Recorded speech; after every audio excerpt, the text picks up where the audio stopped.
নমস্কাৰ দেৰগাঁও সমুদৰ্শকে স্বাগতম জনাইছোঁ। আমি বৰ্তমান উপস্থিত আছোঁ দেৰগাঁও সমীপৱৰ্তী ভকতীয়া গাঁৱত। ভকতীয়া গাঁৱৰ নিবাসী ৰূপক বৰাৰ বাসগৃহত উপস্থিত আছোঁ। জৰাজীৰ্ণ এটা বাসগৃহ, এটা দৰিদ্ৰ পৰিয়াল।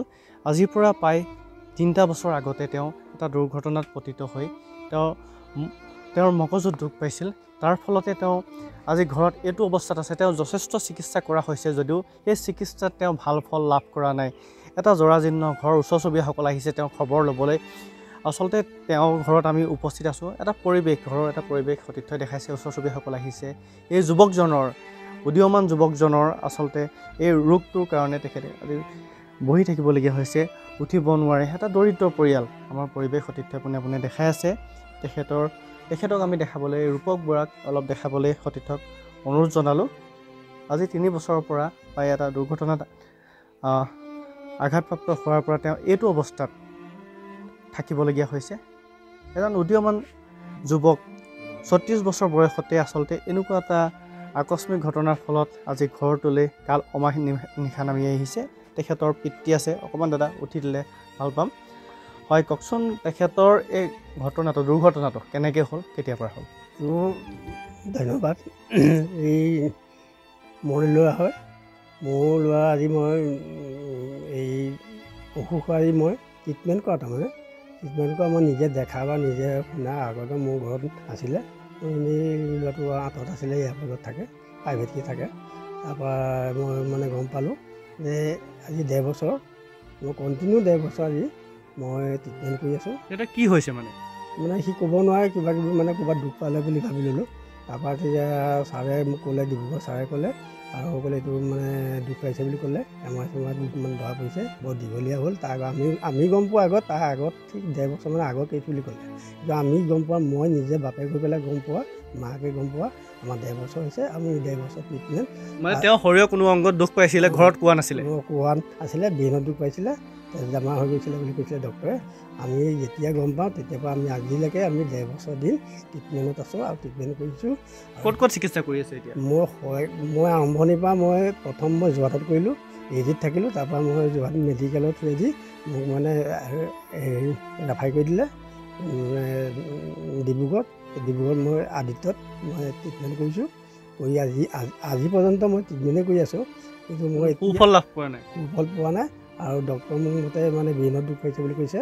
তাৰপৰা এতিয়া মই যিমান দিন চলালোঁ আৰু সেইখিনি মই এতিয়া মাটি সম্পত্তি আৰু চব চেঞ্জ হৈ গ'ল। মানে অতি দৰিদ্ৰ পৰিয়াল, আপোনালোকে কষ্ট কৰি চলা এটা পৰিয়াল। চৰকাৰক কি অনুৰোধ জনাব? আৰু মোৰতো চাকৰি বাকৰি একো নাই, সাধাৰণ খেতিয়ক মানুহ এটা। আৰু যিকেইটা মাটি বাৰী আছিলে এটা শেষ হৈছে। আৰু মই এতিয়া চৰকাৰক, আমাৰ প্ৰধানমন্ত্ৰী, অসমৰ মুখ্যমন্ত্ৰী আৰু আমাৰ স্থানীয় বিধায়ক তেখেতসকলৰ দ্বাৰাই আৰু মই আমাৰ গাঁৱৰ ৰাইজ প্ৰায় গম পাইছে, ওচৰ চুবুৰীয়া মই সহায় কৰিব বুলি আশাবাদী। আৰু মোক এতিয়া মই বৰ্তমান যদি মোক এটা নিৰ্দিষ্ট জেগা এটা যদি মই ট্ৰিটমেণ্টটো মানে ভাল চিকিৎসাৰ কাৰণে যথেষ্ট ধনৰ প্ৰয়োজন। আপোনাক মূলকৈ এতিয়া মানে আৰ্থিকভাৱে সহায়ৰ প্ৰয়োজন। মোক সহায় প্ৰয়োজন। এতিয়া মই মোৰ ঘৰত মোৰতো এনেকৈ মানে চাই থাকিব নোৱাৰোঁ। মই এতিয়া আৰু বেলেগ জেগাত মই ট্ৰিটমেণ্টটো কৰিব পৰা এটা সহযোগ। আপোনাৰ একমাত্ৰ ল'ৰা নেকি? মোৰ একমাত্ৰ ল'ৰা। ছোৱালীজনী আছিলে। মই ইমান সৰু বয়সতে এনেকুৱা এটা, এতিয়াতো মোৰ ঘৰত আছিলে আৰু তাৰ আৰু কিবা এটা মানে ভৱিষ্যতৰ কাৰণে সিয়েই মানে আছিলেগৈ আঁতৰত। বেছি আঁতৰত নহয়, যোৰহাটতে আছিলে। এতিয়াতে কেতিয়া কি হ'ল কি নহ'ল সেইখিনি ক'ব নোৱাৰোঁ। চিকিৎসাৰ কাৰণে আৰ্থিক মানে সহায়ৰ প্ৰয়োজন। মই যেতিয়া গম পাইছোঁ মই তেতিয়াৰ পৰা ট্ৰিটমেণ্ট কৰিছোঁ। আজি মানে 1.5 বছৰ দিন মই যুঁজি আছোঁ। হয়, আচলতে এইটো এটা দৰিদ্ৰ পৰিয়াল। তেওঁ দেউতাকে খেতি বাতি কৰে। তেওঁ কৈছে যে মাটি বাৰী বিকিও তেওঁ সন্তানৰ একমাত্ৰ সন্তান ৰূপক বৰাৰ চিকিৎসা কৰি আছে যদিও সেই ধনেই পৰ্যাপ্ত নহয়। তেখেতৰ মাতৃক আমি তেতিয়া দেখাই আছে। আচলতে আৱেগত ভাগি গৈছে, তেওঁ কথা ক'ব পৰা অৱস্থাত নাই। তেওঁ আচলতে বৰ দুখত আছে। আমি কথা পাতিম। আৰু এগৰাকী পৰিয়ালৰ সদস্য আছে, বাইদেউ অকণমান উঠি দিলে সুবিধা হ'ব। হয় বাইদেউ, কওকচোন ঘটনাটো কেনেকৈ, অকণমান যদি বুজাই কয়। দাদা ডাক্তৰে কোৱা মতে সি 3 বছৰমানৰ আগতে সি দুখ পাইছিলে। বেমাৰটো পুৰণা হ'ল, ব্ৰেইনত দুখ পাইছিলে, তেজ গোট মাৰিছে বুলি কৈছে। ব্লক হৈ গৈছে। তাৰপৰা আমি ডিব্ৰুগড় পানালা ছাৰৰ ওচৰত মানে ট্ৰিটমেণ্ট কৰি আছোঁ। আজি এবছৰ দিন ধৰি ট্ৰিটমেণ্ট কৰি আছোঁ, কিন্তু আমি একো সুফল পোৱা নাই। এতিয়া মানে আমাক বাহিৰলৈ নিবলৈ কৈছে, কিন্তু আমাৰ আৰ্থিক অৱস্থা একেবাৰে বেয়া।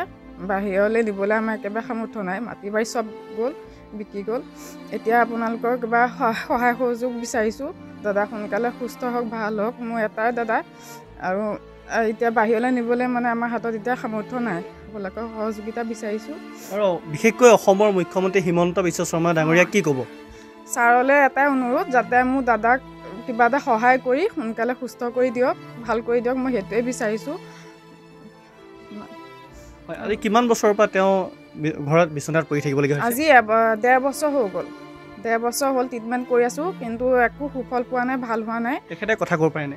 নাই, কথা ভালকৈ ক'ব নোৱাৰে, খোজকাঢ়িবও নোৱাৰে। এতিয়া মাজতে পাৰিছিলে, অকণমান ভাল হৈছিলে যদিও এতিয়া মানে একেবাৰে খোজো কাঢ়িব নোৱাৰে, ভালকৈ কথাও ক'ব নোৱাৰে। মানে বৰ যন্ত্ৰণা ভুগি আছে। যন্ত্ৰণা ভুগি আছোঁ। খোৱা বোৱাও কৰা নাইকিয়া, পেচাবো হোৱা নাই, পাইপ লগাই থ'ব লগা হৈছে। এতিয়া চাই থাকিব নোৱাৰোঁ। এতিয়া আপোনালোকে কিবা এটা সহায় কৰক। হয়, আচলতে পৰিয়ালত তেওঁ ভগ্নী হয়, তেওঁ আচলতে ভাগি গৈছে। ওচৰ চুবুৰীয়া সকলো আছে, ওচৰ চুবুৰীয়া কোনোবা বাইদেউ আছে। কি ক'ব আপোনালোকে ওচৰ চুবুৰীয়া দেখি আহিছে এই ল'ৰাজনক, 34 বছৰীয়া এজন যুৱক, কি ক'ব? তেওঁ ৰৰৈয়া অফিচাৰ মেছত মেছ বয় হিচাপে আছিলে। তেওঁ এতিয়া 3 বছৰ আগতে ক'ৰবাত দুখ পাইছিলে পৰি পেলাই, কিন্তু তেওঁ লুকুৱাই ৰাখিলে, নক'লে। যেতিয়া ভনীয়েকৰ বিয়া হৈছিলে, বিয়াৰ পিছত মানে বিয়াৰ 3 দিনৰ পিছৰ পৰা যেতিয়া তেওঁ অকণমান অসুস্থ হৈ পৰিলে, তেতিয়াহে ডক্তৰক দেখুওৱাৰ পিছত তেওঁ অসুখটো ধৰা পৰিছে। আৰু তেওঁ যদি আগতে এনেকৈ দুখ পাইছে ক'লেহেঁতেন, হয়তো এতিয়া এনেকুৱা পৰিস্থিতি নহ'লহেঁতেন।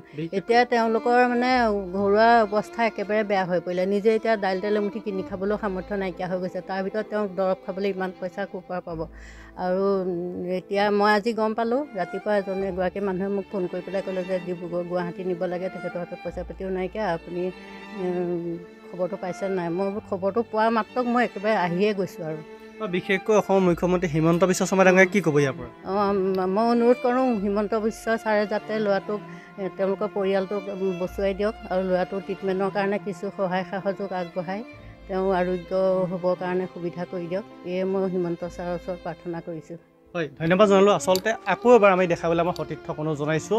আমি ভকতীয়া গাঁৱৰ ৰূপক বৰাৰ বাসগৃহত আহিছোঁ। তেখেতৰ মাতৃ আছে, পিতৃ আছে। তেখেত আচলতে দুৰ্ভগীয়া পৰিয়ালটো আচলতে ভাগি কৰিছে।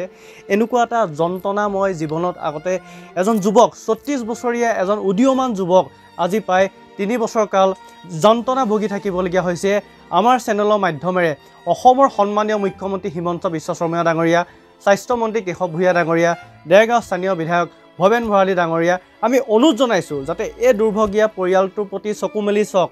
লগতে এই যুৱকজনৰ উচ্চ চিকিৎসাৰ কাৰণে পৰিয়ালটোৰ ওচৰত সামৰ্থ্য নাই, ধনৰ প্ৰয়োজন। আমি অনুৰোধ জনাইছোঁ যাতে এই পৰিয়ালটোৰ চিকিৎসাৰ ব্যৱস্থা কৰক।